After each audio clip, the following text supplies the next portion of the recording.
Ravada ചന്ദ്രശേഖറിൻ്റെ DGP നിയമനം അതാണിപ്പോൾ വിവാദമാവുന്നതും ചർച്ചയാവുന്നതും ഒക്കെ അതാണ്. അപ്പോൾ അതിൽ ഈ കൂത്തുപറമ്പ് സമരവുമായി ബന്ധപ്പെട്ടുള്ള വിഷയമാണല്ലോ.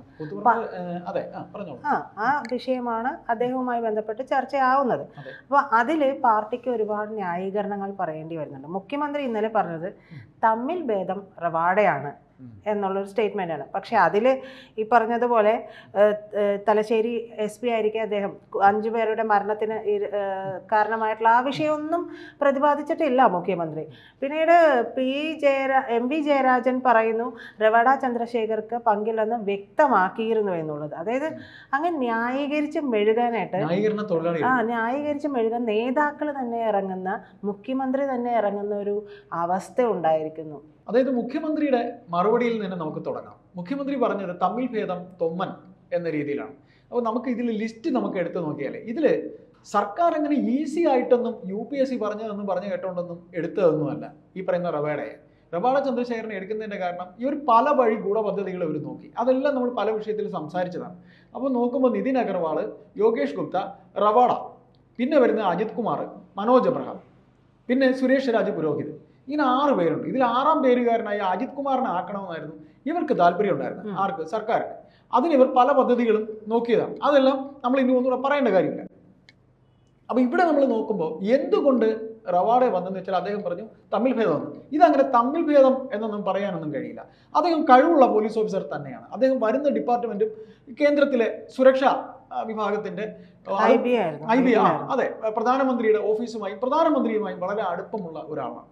അപ്പോൾ ചുമ്മയൊന്നും അല്ല അദ്ദേഹത്തിനെ എടുത്തിരിക്കുന്നത്. അപ്പോൾ ബാക്ക് ഹിസ്റ്ററി നമുക്ക് നോക്കുമ്പോൾ അതാണ് നമുക്കിവിടെ എടുത്തു പറയേണ്ടത്. CPM എന്ന് പറയുന്ന പാർട്ടിയുടെ ഏറ്റവും ഒരു സ്ഫോടനാത്മകമായി അവർക്ക് എന്നും ചരിത്രത്തിൽ അടയാളപ്പെടുത്തക്ക രീതിയിലുള്ള ഒരു സംഭവമാണ് 5 ചെറുപ്പക്കാരെ അതും പോലീസ് തേർവാഴ്ചയുടെ ഭാഗമായി വെടിവെച്ച് കൊല ചെയ്യപ്പെടുന്നത്. അതിൻ്റെ മുഖ്യ കാരണക്കാരനായ പോലീസ് ഓഫീസറായിരുന്നു ഈ റവാഡ എന്ന് പറയുന്നത്. അന്ന് ഈ പറയുന്നവരെല്ലാം തന്നെ ഈ റവാഡ കാലനാണ് എന്ന് പറഞ്ഞ് സമരം വിളിച്ചവരാണ്. അപ്പോൾ നമ്മളൊരു ബാക്ക് ഹിസ്റ്ററി ഇതിൽ ഒന്നുകൂടെ നമുക്ക് പറയേണ്ടി വരും. അതായത് ഈ പിണറായി വിജയൻ എന്ന നേതാവ് 1994 കണ്ണൂർ ജില്ലാ സെക്രട്ടറിയാണ്.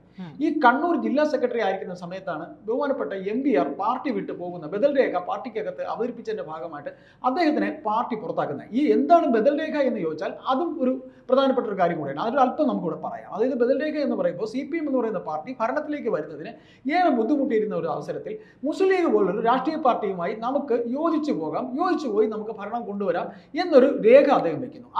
ആ ബദൽ രേഖ പാർട്ടിയുടെ സംസ്ഥാന സമ്മേളനത്തിൽ അന്ന് നടന്ന സംസ്ഥാന സമ്മേളനത്തിലാണ് വയ്ക്കുന്നത്. ആ സംസ്ഥാന സമ്മേളനത്തിൽ MBR-നോടൊപ്പം നിന്ന നേതാവായിരുന്നു EK നായനാർ ഉൾപ്പെടെയുള്ള നിരവധി പേർ. ഇവരെല്ലാം തന്നെ ആ പ്രമേയം പാസ്സാവുകയാണെങ്കിൽ പ്രശ്നമില്ല, രക്ഷപ്പെട്ടു പോകാം എന്ന് കരുതിയാണ്. പക്ഷേ ആ പ്രമേയത്തെ VS ഉൾപ്പെടെയുള്ളവർ ഇവനെ നഖശികാന്തം എതിർത്ത് മതത്തിനെ കൂട്ടുപിടിച്ചുള്ള ഒരു പാർട്ടിയുമായി നമുക്ക് വേണ്ട, അങ്ങനെ നമുക്ക് അധികാരം പങ്കിടണ്ട എന്ന് പറഞ്ഞതിന്റെ ഭാഗമായി ഈ രേഖ നിങ്ങൾ പിൻവലിക്കണം, MBR പിൻവലിക്കണം, ഇല്ലെന്നുണ്ടെങ്കിൽ MBR-നെ പാർട്ടിയിൽ നിന്ന് പുറത്താക്കും. സാക്ഷാൽ AKGയെ പാർട്ടിയിൽ നിന്ന് പുറത്താക്കിയിട്ടുള്ളതാണ്. അങ്ങനെയാണ് ഈ പാർട്ടിയുടെ പാരമ്പര്യം. അതുകൊണ്ട് നിങ്ങളെ പുറത്താക്കുമെന്ന് പറഞ്ഞു. MBR ഇല്ല, ഞാനത് പിൻവലിക്കില്ല. അപ്പോൾ അന്ന് MBR-നെ പിടിച്ചു കെട്ടാൻ ഒരു 15 പേരെങ്കിലും വേണം. MBR അന്ന് ചെറുപ്പക്കാരുടെ ഒരു ആരാധനയാണ്. MBR എന്ന് പറഞ്ഞാൽ ഒറ്റയ്ക്ക് നിന്ന് വേണമെങ്കിൽ പോലീസുകാരുടെ തല്ലും, അങ്ങനെയുള്ളൊരു ഭയങ്കര ധൈര്യമുള്ളൊരു നേതാവായിരുന്നു. അങ്ങനെ അദ്ദേഹത്തിന് ആരാധനയായിരുന്നു കൂടുതൽ. അപ്പോൾ MBR-നെ പാർട്ടി പുറത്താക്കുന്നു. ആ പുറത്താക്കുന്ന MBR ഒരു കൊടുമുടിയോളം വലിപ്പമുള്ള CPM എന്ന് പറയുന്ന പാർട്ടിയെ എതിർത്ത് നിന്നുകൊണ്ടാണ് അദ്ദേഹം ഒരു പാർട്ടി ഉണ്ടാക്കുന്നത്. കമ്മ്യൂണിസ്റ്റ് മാർക്സിസ്റ്റ് പാർട്ടി എന്ന് പറഞ്ഞൊരു പാർട്ടി ഉണ്ടാക്കുന്നത്. ഈ പാർട്ടിയിൽ CPM-ലെ ഇന്നിപ്പോൾ ഈ CPM-ന്റെ സംസ്ഥാന സെക്രട്ടറി ആയിരിക്കുന്ന MV ഗോവിന്ദൻ ഉൾപ്പെടെ പല നേതാക്കളും അദ്ദേഹത്തിനോടൊപ്പം സൈലന്റ് ആയിട്ട് നിന്നവരാണ്. അതായത് അദ്ദേഹം മാറിയ സമയത്ത് പാർട്ടിയിൽ അങ്ങോട്ട് പോകണോ ഇങ്ങോട്ട് പോകണോ എന്ന് നിന്നവരാണ്. എന്നിട്ട് ആ സമയത്ത് 94 പാർട്ടി സെക്രട്ടറി ആയിരുന്ന പിണറായി വിജയനാണ് ഇവർക്കെല്ലാം ഓഫറുകൾ കൊടുക്കുന്നത്. MV ജയരാജനും ഈ MV ഗോവിന്ദന്, EP ജയരാജന്, കൊടിയേരി വരെ ഇദ്ദേഹത്തിനോടൊപ്പമായിരുന്നു. അന്നും ഓഫർ കൊടുക്കാൻ ഈ മുഖ്യമന്ത്രി ഉണ്ടായിരുന്നു. മുഖ്യമന്ത്രിക്ക് ഓഫറിന്റെ കാര്യത്തിലൊക്കെ അന്ന് മുഖ്യമന്ത്രി മിടുക്കനാണ്. ഈ P ശശി അന്ന് കൂടെ ഉണ്ടായിരുന്നു, EK നായനാർ ഉണ്ടായിരുന്നു. P ശശി എന്നും അകത്തളങ്ങളിൽ നിന്ന് മാത്രം പണി ചെയ്യുന്ന ഒരാളാണ്, പുറത്തേക്ക് ശശി വരാറില്ല. അന്നും അകത്തളങ്ങളിൽ പണികളൊക്കെ ചെയ്തുകൊണ്ടിരുന്ന P ശശിയാണ്. അങ്ങനെ P ശശി ഉൾപ്പെടെ ഒരു 10ഓളം നേതാക്കൾ ഇതിനകത്തുണ്ടായിരുന്നു. ഇവിടെ ഈ MBR-ന്റെ സംഘത്തിലുണ്ടായിരുന്നു. അങ്ങനെ അദ്ദേഹം ഈ കൊടുമുടിയോളം വലിപ്പമുള്ള CPM-നെ എതിർത്തുകൊണ്ട് അദ്ദേഹം പോകുന്നു, UDF-ൽ അംഗമാകുന്നു. UDF-ൽ K കരുണാകരൻ അദ്ദേഹത്തെ മന്ത്രിയാക്കുന്നു, സഹകരണ തുറമുഖ മന്ത്രിയാക്കുന്നു. ഇത് പാർട്ടിക്ക് സഹിക്കുന്നില്ല. അങ്ങനെ 94 ഇദ്ദേഹം അവിടെ ഒരു സഹകരണ ബാങ്കിന്റെ കൂത്തുപറമ്പ് ഒരു സഹകരണ ബാങ്കിന്റെ ഉദ്ഘാടനത്തിന് വരുമ്പോൾ ഞാനത് ആരാണ് ആസൂത്രണം ചെയ്തതെന്നൊക്കെ പറയാൻ എനിക്ക് കുറച്ച് ബുദ്ധിമുട്ടുണ്ട്, അതുകൊണ്ട് ഞാൻ പറയുന്നില്ല. പാർട്ടിയുടെ അന്നത്തെ ജില്ലാ സെക്രട്ടറി എന്ന് പറയുന്നത് പിണറായി വിജയനാണ്. അപ്പോൾ നമ്മൾ ഈ പറയുന്ന രീതിയിൽ റോഡ് പണിക്കായിട്ടിരിക്കുന്ന കുറേ കരിങ്കൽ ചീളുകൾ ആ റോഡിൻ്റെ സൈഡിൽ കിടപ്പുണ്ട്. അപ്പോൾ ഈ കരിങ്കൽ ചീല് കിടക്കുന്നത് ശരിക്കും ഇത് എടുത്ത് എറിയാനാണെന്നും MVR-നെ എറിഞ്ഞു കൊല്ലാനാണ് എന്ന് അദ്ദേഹത്തിന് മനസ്സിലായി. അങ്ങനെ ഒരു പിന്നെ തള്ളക്കോഴി കോഴിക്കുഞ്ഞുങ്ങളെ എങ്ങനെ നോക്കുന്നു അതുപോലെ പോലീസ് വലയത്തിനകത്താക്കി അദ്ദേഹത്തിനെ രക്ഷപ്പെടുത്തുകയായിരുന്നു MVR-നെ. അന്ന് MVR ചങ്കൂറ്റത്തോട് വിളിച്ചു പറഞ്ഞു, പട്ടികളെ നീയൊക്കെ എന്നെ ഒരു ചുക്കും ചെയ്യില്ലടാ എന്നൊക്കെ MVR തിരിച്ചു ഇവരോട് പറഞ്ഞു. സത്യത്തിൽ ഈ വന്നിരുന്നത് ഗുണ്ടകളായിരുന്നു. ഈ മരണപ്പെട്ടതൊക്കെ തന്നെ പാർട്ടി എന്ന പേരിൽ കൊണ്ടിറക്കിയ ഗുണ്ടകളായിരുന്നു. അന്ന് അദ്ദേഹം അവിടെ ഈ പറയുന്ന റവാഡ ചാർജ് എടുക്കുന്ന ദിവസം, SP ആയി ചാർജ് എടുക്കുന്ന ദിവസം, അതിൻ്റെ തൊട്ടടുത്ത ദിവസം ചെറുപ്പക്കാരൻ യങ് ബ്ലഡ് ഇത് കാണുന്നു. അദ്ദേഹം പറയുന്നു അത് മജിസ്ട്രേറ്റിൻ്റെ അനുമതിയോടെ തന്നെയാണ്. അങ്ങനെയാണ് പുഷ്പൻ ഉൾപ്പെടെയുള്ള 5 പേരെ വെടിവെക്കുന്നത്. പക്ഷേ അത് ഔദ്യോഗിക കൃത്യത്തിനിടയിൽ ഉണ്ടായ സംഭവമായതുകൊണ്ട് അത് മനഃപൂർവ്വം ഉള്ള നരഹത്യയല്ല, അല്ലാതെയാണ് എന്നുള്ളത് പറഞ്ഞുകൊണ്ട് കേസ് ചീറ്റിപ്പോവുകയായിരുന്നു. ഇപ്പോൾ ഇവിടെ ഇത് പറയുമ്പോൾ ഇതൊരു കാലത്തിൻ്റെ നിയോഗമാണ്. കാര്യം അദ്ദേഹം അന്ന് അത് ചെയ്തെങ്കിൽ ഇടതുപക്ഷ സർക്കാരിൻ്റെ കാലത്ത് തന്നെ അദ്ദേഹം വരുമ്പോൾ ഈ കമ്മ്യൂണിസ്റ്റുകാർക്ക് തന്നെ ഇതിന് ഉത്തരം പറയേണ്ടി വരും. ഒന്ന് പിണറായി വിജയൻ ഉത്തരം പറയേണ്ടി വരും. MVR-നൊപ്പം പോകാൻ പോയി പിന്നീട് പാർട്ടിയിലേക്ക് തിരിച്ചു വന്ന MV ഗോവിന്ദൻ ഉൾപ്പെടെ പലർക്കും, അതിൽ P ജയരാജന് മാത്രമേ അതിലൊന്നും പറയാതിരിക്കാനുള്ളൂ. P ജയരാജന് അംഗവൈകല്യം വരെ ഉണ്ടായ ഒരു സംഭവമാണ് ഇതിൻ്റെ പിന്നിലൊക്കെ ഉള്ളത്. അപ്പോൾ ഇത്തരത്തിൽ പാർട്ടി പ്രതിരോധത്തിലാകുന്ന ഒരു സംഭവത്തിൽ ഇത് കാലം കരുതി വെച്ചതെന്ന് നമുക്ക് അങ്ങനെ പറയാനും കഴിയില്ല. ഇതിൽ ചില ലാഭേച്ഛകൾ കൂടിയുണ്ട്. കാര്യം ഡൽഹി കേന്ദ്രമാക്കി പ്രവർത്തിച്ച ഉദ്യോഗസ്ഥൻ എന്ന് പറയുമ്പോൾ മുഖ്യമന്ത്രിയെ സംബന്ധിച്ച് ഇനി അദ്ദേഹത്തിന് പല കാര്യങ്ങളും ഡൽഹി കേന്ദ്രീകരിച്ച് ചെയ്യേണ്ടതുണ്ട്. ഡൽഹിയിലെ പല കേസുകൾ അദ്ദേഹത്തിനുണ്ട്. അപ്പോൾ ഡൽഹിയിലെ പല കേസുകളും നിയന്ത്രിക്കുന്നതിന് അദ്ദേഹത്തിന് ഈ പറയുന്ന ഉദ്യോഗസ്ഥനായ പോലീസ് ഓഫീസറായി നേരത്തെ നിങ്ങൾക്ക് ഓർമ്മയുണ്ട്, പ്രീതിക്ക് ഓർമ്മയുണ്ട്, സെൻകുമാർ എന്ന പോലീസ് ഓഫീസർ എങ്ങനെയാണ് കേസ് പറഞ്ഞ് തിരിച്ചു വന്ന് അറിയാമല്ലോ. സെൻകുമാറിന് യോഗ്യത ഉണ്ടായിരുന്നിട്ട് ലോക്നാഥ് ബെഹ്റയെ കൊണ്ടിരുത്തിയിട്ട് ലോക്നാഥ് ബെഹ്റ എങ്ങനെയാണ് തിരിച്ചു വന്നത്? ലോക്നാഥ് ബെഹ്റ തിരിച്ചു വന്നത് കേസ് പറഞ്ഞിട്ടായിരുന്നു. അപ്പോൾ അത്തരത്തിൽ ഈ പറയുന്ന പോലെ ഇദ്ദേഹത്തിനെ കൊണ്ടിരുത്തി ഇദ്ദേഹത്തിനെ കൊണ്ട് ചെയ്യാനുള്ള കാര്യങ്ങൾ ഇപ്പോൾ ഇദ്ദേഹത്തിന് ഈ പറയുന്ന രീതിയിൽ ഈ ഡൽഹിയിൽ അദ്ദേഹത്തിന് മുഖ്യമന്ത്രിയുടെ മകൾക്കും ഒക്കെ ചെയ്യേണ്ട കുറേ കാര്യങ്ങൾ അവിടെയുണ്ട്. അത്തരം കാര്യങ്ങൾക്ക് ഉപയോഗപ്പെടുത്തുക എന്നുള്ളത് കൂടെ മനസ്സിൽ കണ്ടുകൊണ്ട് തന്നെയാണ് വന്നിരിക്കുന്നത്. പിന്നെ അന്ന് ഈ പറയുന്ന 1994 MVR-നെ തടയാനായി പിണറായി വിജയൻ അന്ന് ഈ പോലീസുകാർ അന്ന് പോലീസുകാർ എന്തിനാ ഈ ഫയർ ചെയ്തത്? സർക്കാരിനെ രക്ഷിക്കാനല്ലേ.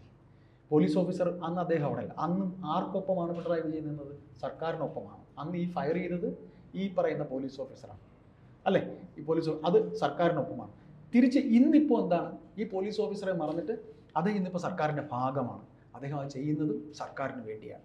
അപ്പോൾ അദ്ദേഹത്തിന് രാഷ്ട്രീയം എന്ന് പറയുന്നില്ല, അവരുടെ പ്രസ്ഥാനത്തിൻ്റെ രാഷ്ട്രീയമോ ഇല്ല. പാർലമെൻ്ററി തലത്തിൽ അദ്ദേഹം ഒരു ഭരണാധികാരിയായി ഇരിക്കുമ്പോൾ അതിന് എത്ര കളങ്കിത വ്യക്തിത്വമാണെങ്കിലും അവരെ എടുക്കുക, പണി നടക്കുക. താരതമ്യേന തൊമ്മൻ എന്ന് അദ്ദേഹം പറഞ്ഞു വെച്ചത് അതുകൊണ്ട് തന്നെയാണെന്നാണ് എനിക്ക് തോന്നുന്നത്. അല്ല, അതിപ്പോ ചേട്ടൻ പറഞ്ഞതാണെങ്കിൽ തമ്മിൽ ഭേദം റവാഡ എന്ന് പറയുന്നു. പക്ഷെ അദ്ദേഹം ഡ്യൂട്ടിക്കിടെയാണ് ഈ കാര്യങ്ങൾ ചെയ്തിരിക്കുന്നത്. അതെ. അപ്പൊ പിന്നെ അവിടെ അദ്ദേഹം ഒരു വ്യക്തിപരമായിട്ടുള്ള വിഷയത്തിലേക്ക് പോകേണ്ട കാര്യമില്ലല്ലോ. അല്ല, അത് നമുക്ക് പൊതുസമൂഹത്തിന് അങ്ങനെ പറയാം. പക്ഷെ ഇവിടെ പ്രസ്ഥാനം, പാർട്ടി, അങ്ങനെയൊക്കെയുള്ള കുറേ കാര്യങ്ങളുണ്ടല്ലോ. നമുക്ക് ചില കാര്യങ്ങളിൽ നമുക്ക് ഈ പറയുന്ന നിയമങ്ങളൊക്കെ മാറ്റി വെക്കേണ്ടി വരില്ല. ഇപ്പം ഞാൻ പറയട്ടെ, നമുക്ക് ഉദാഹരണമായി നിയമത്തിന് അനുസൃതമായിട്ടല്ലാത്തൊരു കാര്യം നമുക്ക് സെൽഫായിട്ടുണ്ടായാലും എന്നാലും അത് എനിക്ക് സംഭവിച്ചല്ലോ എന്നൊരു നോവ് നമുക്കുണ്ടാവില്ലേ? ഉണ്ടാവും.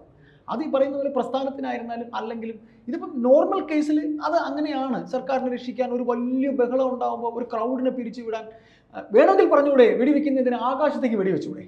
വെടിവെക്കാമല്ലോ. അപ്പോൾ ചേട്ടൻ പറഞ്ഞത് ഇത് 5 പേരെന്ന് പറയുന്ന ഗുണ്ടകളായിരുന്നു എന്നാണ്. അങ്ങനെയാവുമ്പോൾ പുഷ്പൻ എന്ന് പറയുന്നതും ഗുണ്ടയാണ് എന്നല്ലേ പറഞ്ഞു വയ്ക്കുന്നത്? നമ്മൾ ആകെ മൊത്തം വന്നിരുന്ന ക്രൗഡ് എന്ന് പറയുന്നത് കണ്ടാൽ വളരെ മാന്യന്മാരായിട്ട് തോന്നുന്ന ആൾക്കാരായിരുന്നു. പിന്നീട് ഈ പ്രസ്ഥാനം എന്ന് പറയുമ്പോൾ ചെറുപ്പക്കാരാകുമ്പോൾ ഇളക്കമുണ്ടേ. നമ്മൾ ഈ പറയുന്ന ഒരു ക്രൗഡ്, സമരം, ഇംഗ്ലാവ് വിളിക്കുക, രക്തത്തിളപ്പ് എന്ന് പറയുന്ന ഒരു സമയമുണ്ട്. അപ്പോൾ അതിൽ നമ്മളൊക്കെ തന്നെയും നമ്മുടെ രക്തത്തിളപ്പ് എന്ന് പറയുന്നത് നമ്മുടെ 25 വയസ്സിനകത്തൊക്കെ ഉണ്ടാകും. അപ്പോൾ അങ്ങനെ വരുമ്പോൾ പിന്നെ ഇതിൽ പെടുന്നവരും പെടാത്തവരും കുറ്റവാളി മനസ്സില്ലാത്തവരും കുറ്റവാളികളും ഈ കുറ്റം ചെയ്യുന്ന ക്രിമിനൽ മനസ്സുള്ളവരും ഇല്ലാത്തവരൊക്കെ വരും. ഇപ്പോൾ പുഷ്പൻ ക്രിമിനലാണോ ഇല്ലേ എന്നുള്ളത് നമുക്ക് ആ ഒരു ബാക്ക് ഹിസ്റ്ററി അറിയില്ല എങ്കിലും അതിലുള്ളവരും ഇല്ലാത്തവരും ഒക്കെ നിരവധി ഉണ്ടായിരുന്നു. എന്തിനു പറയണം, MVR-നെ പേഴ്സണലി അറിയുന്ന കുടുംബത്തിലെ അംഗത്തിൻ്റെ മകൻ വരെ ഉണ്ടായിരുന്നു. അപ്പോൾ ഇതിൽ നമ്മളൊരു ചുരുക്കെഴുത്ത് എന്ന് പറയുന്നത്, നമ്മളിതിൻ്റെ ആകെ മൊത്തത്തിൽ കഥ പറയുമ്പോൾ ഇപ്പോൾ റവാഡ ചന്ദ്രശേഖർ എന്ന പോലീസ് ഓഫീസറെ CPM-ന് തമ്മിൽ ഭേദം എന്ന് പറഞ്ഞ് കൊണ്ടിരുത്തി പറഞ്ഞ് കൈ കഴുകാൻ കഴിയില്ല. ഇനി അദ്ദേഹം നിയമിതനായാലും ഈ വരുന്ന 8 മാസം റവാഡ അല്ല ഇവിടെ ഭരിക്കാൻ പോകുന്നത്, കേന്ദ്രത്തിൽ അമിത്ഷായുടെ പോലീസാണ് ഇവിടെ ഭരിക്കാൻ പോകുന്നത് എന്നൊരു ഭാഷ്യം കൂടെ നമുക്ക് കേൾക്കാം.